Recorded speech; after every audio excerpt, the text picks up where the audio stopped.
dance, make it hurt.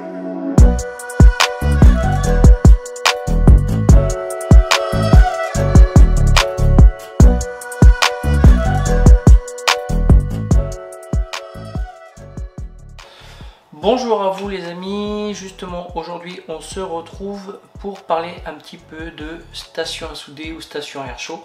Alors celle-ci je l'avais déjà présentée, c'est la Yiwa 853D.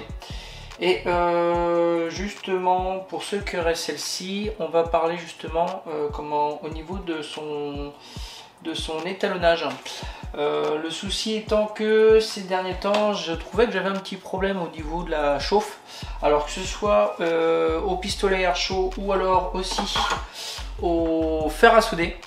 Je trouvais qu'il fallait que je le monte à des températures assez élevées, et comme j'étais pas sûr de moi justement, alors par l'habitude je me mettais tout le temps à 380, 420 et ça chauffait, mais c'était pas non plus extraordinaire. Et en fait, là où j'ai commencé à me poser des questions, j'ai avec moi alors, j'ai plusieurs étains, hein, d'accord.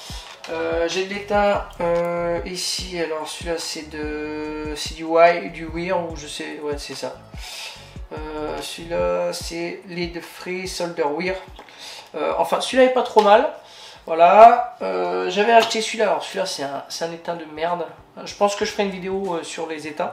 Voilà, il y en a qu'on peut acheter, d'autres que je conseille pas du tout. Voilà, j'ai du 1 et du 0,6. Hein. 0,6 surtout pour les petits. Et comment j'ai celui-ci? Alors c'est le même, voilà, c'est le Weir là, qui est pas mal. Là j'en ai racheté d'autres. Et dernièrement j'ai acheté du 500 grammes. Et j'ai acheté du, alors il y en a qui connaissent, hein.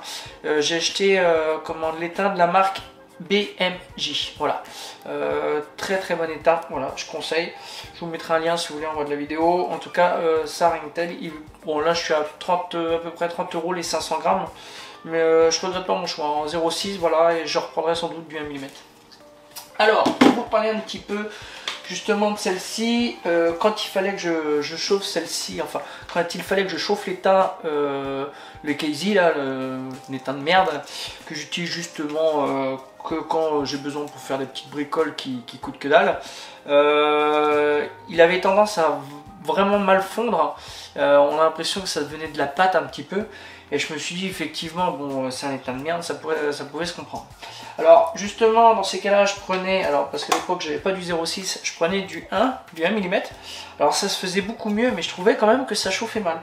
Et je me suis dit bon Davy, pas le choix de toute façon, il va bien falloir qu'un jour tu regardes justement de recalibrer la machine, voir, parce que ça se trouve le calibrage d'usine n'est pas bon. Et je me suis dit je vais réétalonner celle-ci pour voir s'il n'y a pas un problème. Alors ce que j'ai fait justement, alors j'ai acheté un thermocoupleur, voilà, avec plusieurs embouts. Alors celui-ci, hein, c'est un truc banal, voilà, comme ça, avec un embout. On a un petit bout de ferraille. Alors je vais vous montrer ça. Voilà, parfait. Alors fais-moi la mise au point, nickel. Voilà, et là j'ai un tout petit bout de ferraille justement qui me permet de le mettre soit dans la buse de la station air chaud ou au niveau du fer à souder. Et là, surprise, j'avais plus de 100 degrés de différence. C'est-à-dire que en moyenne j'étais à 380 et même 380 j'étais trop juste. Quand j'étais à 420, sans vous mentir, je devais être entre 290 et 300 degrés en réel. Alors pour vous dire que j'avais une sacrée perte, et justement je me suis dit c'est pas possible. Alors ce qui s'est passé justement, je suis allé voir sur YouTube, sur internet, aller voir justement s'il n'y avait pas une vidéo à ce sujet, et j'ai strictement rien trouvé. Alors si j'ai trouvé une vidéo en anglais mais qui parlait juste d'un des deux potentiomètres qui permet de faire les réglages, mais je me suis dit voilà, ça m'en parle pas plus, et puis je comprenais pas, malgré avec la traduction je voyais pas si le gars était sûr de lui, enfin il savait pas trop, et je me suis dit le mieux Davy, c'est que tu mettes la main dedans et puis tu fasses tes réglages et t'essayes quoi, tu bidouilles, tu verras bien, de toute façon perdu pour être perdu. Je me dis ça peut pas être pire que ce que c'était. Et ce qui s'est passé, justement, j'ai réussi à la régler. Maintenant, quand je me mets à 3,30, 3,40, ça chauffe super bien. Pour le pistolet, c'est pareil. Alors là, je mets à 3,70, 3,60, les puces, elles viennent toutes seules. Par contre, là où j'ai perdu un petit peu, c'est au niveau de mon réglage ici. Alors, parce que je vous expliquerai par la suite. J'ai mon réglage justement qui me permet d'utiliser l'option multimètre ou l'option alimentation de labo, mais c'est en 15 volts. Ça doit être jusqu'à 5 ampères, je crois, ou non, 1 ampère. Tu vois. Mais le problème, c'est que moi, enfin, le problème, c'est pas un problème, mais le truc, c'est que moi, j'en ai plus besoin. J'ai ma Almatec qui fait largement l'affaire et qui est beaucoup plus précise. Et je me suis dit, bon, quitte à essayer de perdre sur l'un des deux, ben, je préfère perdre sur celui-ci puis jouer plus sur la chauffe. Et justement, je vais vous expliquer ça et on va voir ça ensemble.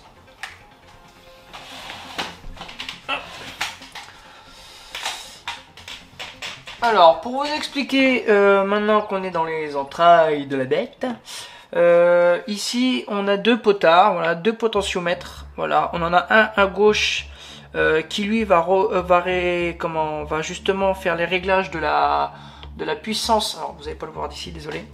Je vais prendre un truc en plastique. Voilà. Alors, vous avez celui de gauche ici qui va régler le potentiomètre. Celui-ci règle la tension, la puissance de la machine. Et celui qui est à droite ici règle justement l'affichage numérique qui est devant. Alors moi c'est ce qui a été justement parce que pour vous expliquer, il y a un moment, bon je tournais celui-ci. Alors là je vais pas le tourner parce qu'il est réglé, hein, et je vais pas m'emmerder à tout refaire. Et ce que j'ai fait, alors moi justement ce que j'ai fait, pour faire mes réglages. Alors j'ai pris mon thermocoupleur qui est ici. Alors c'était un petit peu folklore, hein, au départ je vous le dis franchement, le temps de pouvoir comprendre comment ça fonctionne, qui règle quoi, franchement ça a été le bordel. Alors la première fois, bah, forcément ce que j'ai fait, j'ai tourné celui de gauche, voilà, et ce qui s'est passé c'est que mon pistolet air chaud est devenu tout rouge, mais quand je dis rouge, il est devenu rouge quoi. Je me suis dit oh là, à mon avis je suis trop monté là, et effectivement il y a un souci. Alors le truc qu'il a fallu que je fasse, c'est qu'au niveau de la soufflette, je me suis mis à peu près 30% pour avoir, parce que voilà, suivant comment on va souffler, ça va plus ou moins chauffer dans le bout de la buse. Et je me suis dit, je vais me mettre modérément, voilà, pour essayer d'être le plus précis. Et je me suis mis à peu près entre 30 et 40. Je me suis mis sur 3 ou 4, quoi. Et j'ai commencé à faire mes réglages. Alors, ce que j'ai fait dans ces cas-là, j'ai pris le thermocouple, je l'ai allumé, hop. Je suis venu avec le petit bout ici, et je suis venu le mettre dedans, comme ça. Et je l'ai tordu, et je le tenais de cette façon. Voilà, tout simplement. Et au fur et à mesure, j'ai pris un petit tournevis plat ici et je suis venu tourner le potentiomètre délicatement jusqu'à temps d'atteindre en fait ce qu'il y avait par rapport à l'affichage. Une fois que cela a été fait, je me suis dit ok, pas de souci. Alors il y a un moment ça bougeait plus trop, mais c'est vrai qu'il faut attendre un petit peu parce que ce qu'il faut savoir sur la Iwa 853D, c'est pas une station qui est hyper stable, d'accord. La température a tout le temps tendance à se graduer un petit peu à la haute, à la baisse. Bon, elle fait une légère moyenne, voilà, mais elle n'est pas hyper stable, hein. C'est pas comme des machines qui vont valoir 600-700 balles, d'accord. Mais pour faire son travail, voilà, ça suffit amplement. Et ce qui s'est passé, je me suis dit, bon, je vais regarder par rapport au fer à souder. Ça avait l'air à peu près, mais j'avais quand même une petite perte. Et c'est là que par la suite, je me suis dit, bon, je vais toucher à l'autre potentiomètre et puis on va vérifier. Alors j'ai touché à l'autre et là justement l'affichage numérique, ça c'est monté, c'est descendu, je me suis dit ok, j'ai compris. C'est-à-dire que celui de droite permettait de faire les réglages au niveau numérique. Alors moi c'est ce qui s'est avéré justement. Et celui de gauche lui pouvait faire les réglages au niveau de la température. Alors on pensait, moi je pensais pas du tout de cette façon-là pour la simple et bonne raison. Je me suis dit celui de gauche pour moi était le pistolet air chaud et puis celui de droite le fer à souder. Voilà. Mais au final, quand on y réfléchit bien, sur deux potards, à mon avis, c'est pas possible. Parce qu'il y en a forcément un, parce que là en plus on a des transistors de puissance. À mon avis, voilà, moi quand je me suis dit, bon, il y en a forcément qu'un qui doit régler la chauffe pour les deux. Alors, je vois pas comment ça peut être fait. Et puis un autre qui doit régler justement comment l'affichage. Car au niveau de l'affichage, justement, comme on a l'alimentation de labo et on a le multimètre sur celui-ci, je pense que ça peut jouer. Alors, je me suis battu plusieurs minutes pour pouvoir justement me battre au niveau de l'affichage. Et au bout d'un moment, j'ai trouvé mon bonheur. Et ce que j'ai fait, alors on va l'allumer ensemble. Est-ce que je vais pouvoir tirer ça? Alors, le problème c'est que lui, il est allumé. Et je voudrais vous montrer ça. Alors, est-ce que ça va le faire ou pas du tout? Je l'allume. Bah oui, forcément. Lui, il va se mettre en route. Bah, c'est logique. Hop. Il va s'éteindre. Alors, pour vous montrer, vous voyez bien, ouais, ça a l'air pas mal. Nickel. Ok, c'est bon. On va l'allumer celui-ci, comme ça je vais vous montrer. Voilà, là il me dit qu'on est à 21 degrés. Parfait. Alors, je vais l'allumer. Hop. Et je vais mettre celui-ci. Alors, on va le mettre 300. Je le mets sur, je suis sur 3,5. Et je vais commencer à mettre celui-ci. Voilà. Parfait. Hop, nickel. Et puis voilà. Là, on est déjà à 2,80. Voilà, ce qui est pas mal. Je vais monter à 4. Voilà. Voilà, là il va monter tranquillou. Voilà. Là on est à 2,94. 2,95 même. Ouais. Ouais, il monte. Voilà. Et là il va se stabiliser à peu près 300. Alors des fois il monte un tout petit peu plus de 300. Et puis bah, des fois il se met à 300. Alors je vais allumer aussi le fer à souder. Comme ça on va regarder ensemble. Voilà, 2,96. Bon. Là c'est pas mal. Si je monte un peu plus, je me mets à la moitié normalement. Là je devrais être largement au-dessus de 300. Voilà, là on dépasse les 300. Là je suis à la moitié, hein, je suis à 4,5.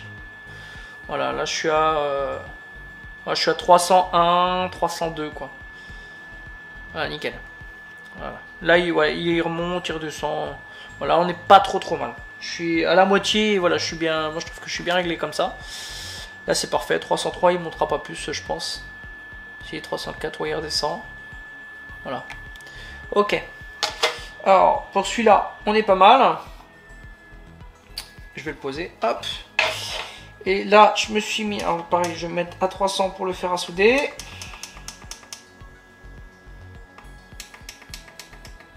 Alors, voilà, je suis à 300. Je vais prendre celui-ci. Hop. Hop. Et on va regarder ça tout de suite. Alors là, pour vous montrer, c'est un petit peu plus compliqué. Faut que j'arrive à rester la main comme ça, c'est pas facile. Parce que je bouge. Voilà. Bon là il monte. Voilà, je suis à 2,90. Je suis à combien? À 2,90. Voilà. Là il va se stabiliser sur 300. Voilà. Hop. Mais je bouge, j'arrête pas de sortir le truc, c'est chiant. Alors, 2,73, 2,97. Ah ouais, je suis à plus de 300. Là, je suis à 300. Alors là, je suis à 283. Il est redescendu. 294, 295, 296, 296, 280, 300, 301, 304, 305, 303, 302. Voilà, là, on est pas mal. Là, je suis bien. Là, je suis à 2,90. Je remonte à 300, 302, 303. Voilà, là il s'est stabilisé, c'est bon, nickel. Ok. Voilà, alors quand on a fait ces réglages là, ça prend un petit peu de temps quand même, hein, faut le savoir. Mais une fois que vous l'avez fait, vous êtes franchement vous êtes tranquille.